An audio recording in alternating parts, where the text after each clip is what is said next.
علامات کبریٰ کر سکتا، بڑی علامتیں جو کہ بالکل خرق عادت کے انداز میں ہوں، جن کا معاملہ جو ہے وہ آپ کے ناپ تول میں نہیں آ سکتا، آپ کی کیمسٹری فزکس اس کا جو ہے وہ نہیں کر سکتی، ادراک ہوگا یہ قیامت کی۔ ان میں نمبر 1 کیا ہے؟ ایک بہت بڑا دھواں آئے گا، پوری دنیا کو لپیٹے گا۔ نمبر 2، دجال کا ظہور ہوگا، جو اپنی خدائی کا دعویٰ لے کر آئے گا اور بنوائے گا۔ اس کے ہاتھ میں ہو جائیں گے، قبضے میں ہو جائیں گے سارے ذرائع پیداوار، اس کی طرف پہلا قدم اٹھ چکا ہو، ٹرپس کے نام سے معاہدہ ہو چکا ہے۔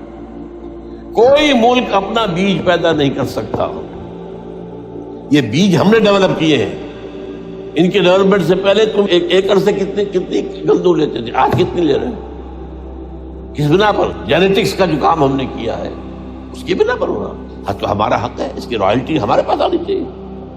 لہذا صرف ان اداروں سے، ملٹی نیشنل سے خریدا جائے گا بیج، اور بیج بھی وہ دیں گے وہ کہ جس سے جو فصل اگے گی وہ بیج نہیں لا سکتے، وہ بیج کا کام نہیں کر سکتے۔ جیسے آپ کو معلوم ہے کہ آپ کے ہاں جو گوشت کھایا جاتا ہے مرغے کا، تو مرغا وہ جو ہے اس میں مرغا ہو یا مرغی ہو، اس کے اندر کوئی وہ کیفیت ہی نہیں ہے، ان کے انڈے جو ہے ان سے آپ بچے حاصل نہیں کر سکتے۔ ہے تو انڈا، دیکھنے کو تو انڈا ہے، لیکن وہ بنڈا جو ہے اس سے بچہ تو نہیں حاصل کر سکتے۔ ایسے ہی وہ گندم کا بیج دیں گے، نظر آئے گی گندم، لیکن اس کے اندر وہ صلاحیت نہیں ہے کہ اس سے جو فصل اگے گی اس کا نتیجہ جو ہے وہ بھی آپ لے سکتے۔ یہ ہونا ہے، اللہ جانے، قدم اٹھ رہے ہیں ادھر۔ پھر یہ ہے کہ دابۃ الارض، زمین سے ایک حیوان نمودار ہوگا، زمین شق ہوگی۔ ابھی میں کہہ رہا ہوں خرق عادت ہے، یہ چیزیں وہ نہیں ہیں جو ہماری کسی حساب کتاب میں جو باتیں پہلے آئی ہیں وہ تو حساب کتاب میں آ رہی ہیں، ساری سمجھ میں آ رہی ہیں، ساری چیزیں مشاہدہ ان کا ہو رہا ہے۔ لیکن یہ ہے کہ دابۃ الارض، یہ کہتے ہیں کہ کوہ صفا، اس میں تو نہیں ہے حدیث میں، کوہ صفا پھٹے گا اور اس میں سے ایک حیوان دابہ وہ ظاہر ہوگا، جو اسی لیے فرمایا ہے وَإِذَا وَقَعَ الْقَوْلُ عَلَيْهِمْ أَخْرَجْنَا لَهُمْ دَابَّةً مِّنَ الْأَرْضِ تُكَلِّمُهُمْ، تو ہم اندر سے پیٹ کے چیر کر زمین کے پیٹ کو ایک حیوان کو برآمد کریں گے جو انسانوں سے بات کرے گا، گفتگو کرے گا۔ نمبر 4، طلوع الشمس من المغرب، یہ بھی خرق عادت، سورج تو طلوع ہوتا ہے مشرق سے، غروب ہوتا ہے مغرب میں، لیکن اس وقت معاملہ الٹا ہوتا ہے۔ یعنی جو کائنات کے اندر جو گڑبڑ ہوگی کچھ سمجھ میں بات آتی ہے کہ یہ معاملہ جو ہے، یہ تو اس پورے سولر سسٹم کو اگر بدل دیتے ہیں تو مشرق مغرب ہو جانا، مغرب مشرق ہو جانا، سمجھ میں آنے والی بات ہے۔ اس کے بعد ہے عیسیٰ ابن مریم کا نزول، جس کے بارے میں آج میں نے گفتگو کی ہے تفصیل سے۔ یہ نزول ہونا ہے، یہ علامات قیامت میں سے حضور نے بیان فرمایا ہے، اور قرآن مجید کی جو اصطلاحات ہیں اس کے حوالے سے میں نص قطعی جو ہے وہ میں آپ کے سامنے رکھ چکا ہوں۔ پھر یاجوج ماجوج کا ایک معاملہ ہے، یہ میں ابھی اس وقت زیادہ اس پر بات نہیں کر سکتا۔ حضرت عیسیٰ علیہ السلام کے نزول کے بعد 2 کام ہوں گے، یہودیوں کا قلع قمع ختم، تمام یہود، ایک کام تو یہ ہو، اور نمبر 2 عیسائیت کا ختم ہو جانا، عیسائیت کی نفی کر دیں گے، بھائی تم مجھے خدا کا بیٹا بنائے بیٹھے ہو، میں تم خدا کا بیٹا نہیں ہوں، میں تو اس کا بندہ ہوں، رسول ہوں، میں نے تم سے کب کہا تھا کہ مجھے خدا کا بیٹا بناؤ۔ نمبر 2 یہ کہ وہ خنزیر کو قتل کر دیں گے، یعنی یہ تم نے خنزیر کب سے کھانا شروع کر دیا؟ میں تو تم کو نکاح اجازت دے کر گیا تھا، یہ تو شریعت موسوی میں حرام تھا، اور میں کہہ کر گیا تھا کہ یہی شریعت تم پر لاگو رہے گی، ہاؤ کم تم نے کیسے یہ؟ آج بھی بہت سے رومن کیتھولکس جو ہے وہ سور نہیں کھاتے، وہ ہے ان کے اندر کچھ نہ کچھ بات جو ہے جو حضرت عیسیٰ کی تعلیمات کا کچھ اثر ان کے ہاں ہے۔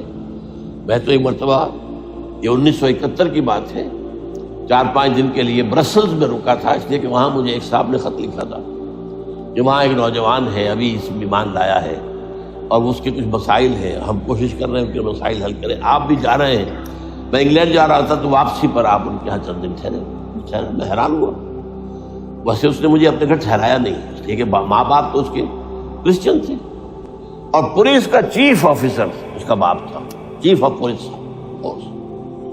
اس نے مجھ سے 1 دن کھانے پہ بلایا، جیسے ہوٹل میں ٹھہرایا، اس نے کہا آپ اطمینان سے یہاں کھانا کھائیں، اس گھر میں نہ آج تک کوئی شراب کی بوند آئی ہے اور نہ ہی کوئی بوٹی آئی ہے سور. Roman Catholics. اب اکلوتا بیٹا تھا عبدالعزیز نے بعد میں نام رکھا. وان کینٹر اس کا نام تھا جو کہ اوریجنل تھا. پھر اس نے نام رکھا عبدالعزیز وان کینٹر. پرانا نام بھی نہایت ایک نہایت خوبصورت. 28 سال کی عمر تھی اور اس وقت میں نے دیکھا تھا کہ اس کی فقہی معلومات جو ہے میری معلومات سے 10 گنا زیادہ. اس کی وجہ کیا ہے؟ وہ گیا تھا موراکو میں ایز اے ٹیچر ملازمت کرنے، پیسہ کمانے. وہاں وہ مسلمانوں سے اس کا ہوا ربط ضبط ہوا، اسلام کی تعلیمات سامنے آئی، اسلام لے آیا. اب اکلوتا بیٹا ہے اور ماں باپ جو ہے کرسچن کیتھولکس. جب وہاں سے واپس آیا تو پھر کہتے ہیں کہ ہمارے درمیان ایک معاہدہ ہے، وی آر لیونگ ٹوگیدر. لیکن یہ معاہدہ ہے ہم مذہب پہ بات نہیں کریں گے، بس باقی جو بھی ہے وہ ساتھ رہ رہے ہیں. لیکن میں حیران ہوا، مجھے معلوم نہیں تھا. اچھا اس کے بعد اس نے جب اسلام کا فیصلہ کیا تو اس کے سامنے سوال آیا کون سی فقہ اختیار کروں. تو اس نے بڑی جو ہے تھورو اسٹڈی کی ہے تمام فقہوں کی، کمپیریٹو اسٹڈی. ان کو کرنے کے بعد پھر فائنل فیصلہ اس کا یہ تھا کہ حنبلی فقہ میں اختیار کروں. چاروں فقہوں میں سب سے لیٹسٹ حنبلی ہے، یعنی حنفی نمبر 1، پھر مالکی نمبر 2، پھر اس کے بعد شافعی نمبر 3، پھر یہ امام احمد ابن حنبل. اور امام احمد ابن حنبل کے زمانے تک احادیث بہت بڑے پیمانے پر جمع ہو چکی تھی، جبکہ ابھی حضرت امام ابو حنیفہ کے زمانے میں کوئی اتنا زیادہ جو ہے حدیث کا بھی ذخیرہ نہیں بنا تھا. اسی پر تو لوگ حیران ہوتے ہیں کہ زیادہ حدیث امام ابو حنیفہ کے علم میں نہیں تھی، لیکن بجال ہے کہ ان کا کوئی فتویٰ جو ہے کتاب و حدیث کے، کتاب اور سنت کے خلاف ہو. اگرچہ انہوں نے صاف کہا کہ اگر تم پاؤ کوئی ایسی سچی حدیث، پختہ حدیث جو میری کسی رائے کے خلاف ہو تو میری رائے کو دیوار پر دے مارنا اور اس صحیح حدیث کا کی پیروی کرنا. لیکن ویسے اس کے بعد یہ کمال یہ ہے کہ بہت ہی کوئی شاذ معاملہ ہے کہ جس میں ان کا کوئی فتویٰ وہ کتاب و سنت کے منافی ہو یا سنت کے منافی ہو. کتاب پہ تو سوال پیدا نہیں ہوتا، کتاب تو ساری ان کے سامنے موجود تھی. اس کے بعد یہ ہے کہ یاجوج ماجوج، اصل میں بتا رہا تھا آپ کو کہ جب عیسائیت بھی ختم ہو گئی، یہود ویسے ختم ہو گئے، استیصال ہو گیا، جڑ کٹ گئی. اب عیسائیت گویا کہ اسلام میں ضم ہو گئی. عیسائیت مذہب ختم، یہودی خود ختم. اب یہ طاقت کتنی ہو جائے گی؟ تقریباً 2/3 دنیا آ گئی. تمام اب عیسائی 2 ارب کے قریب ہے، 1 ارب 90 کروڑ ہو گیا. مسلمان بھی 1 کروڑ 50-60 لاکھ ہے.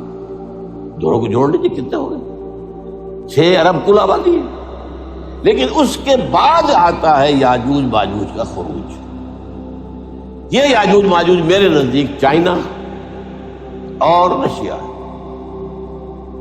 ان کی مجموعی طاقت اتنی ہوگی اور یہ اس طرح آئیں گے ہر اونچائی پر سے اترتے ہوئے، پھسلتے ہوئے. جیسے 1962 میں جب وار ہوئی تھی بٹوین چائنا اینڈ انڈیا 1962 میں، تو وہ اس وقت کا نقشہ جو آج بھی اخبارات میں پڑھتا تھا تو یاد، waves after waves of Chinese soldiers were coming down the slopes of Himalayas.